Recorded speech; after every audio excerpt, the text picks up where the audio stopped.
Howdy, my name is Rahul Saini, and for this AI project, I have implemented complete coverage algorithm.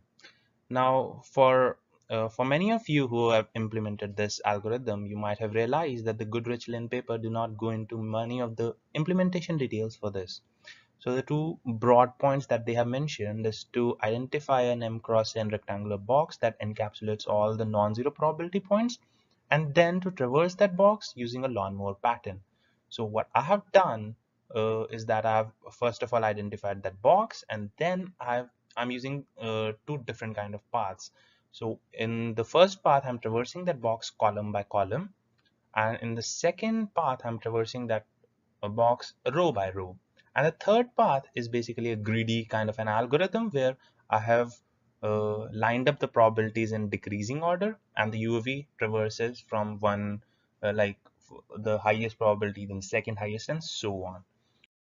So I've drawn all the three paths along both heat map 1 and 2. As you can see, path 1 against heat map 1 and against heat map 2. It's a pretty good performance. Path 2 against heat map 1 and heat map 2, again, good performance. Path 3 against heat map 1 and against heat map 2, bad performance. This can be attributed to the fact that the probability points are scattered off. So the UAV, while collecting greedily, has to traverse a lot of distance, thus degrading the performance.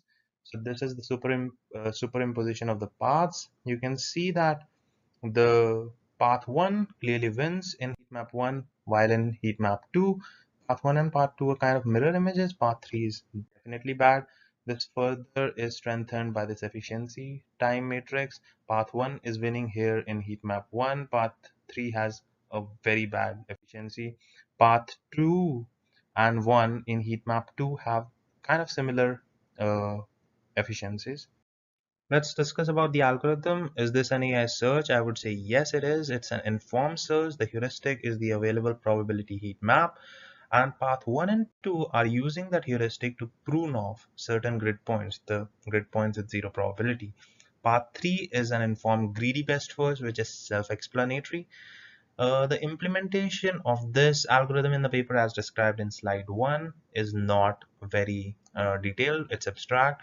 So ways to improve, I'm suggesting three ways. One is that instead of going columns and rows in a sequential manner, we could go to columns and rows with decreasing probabilities, or we could try a zigzag diagonal matrix, or we could first collect half of the probability using greedy first, and then use complete coverage to collect the other end. So that's my time, guys. Thank you.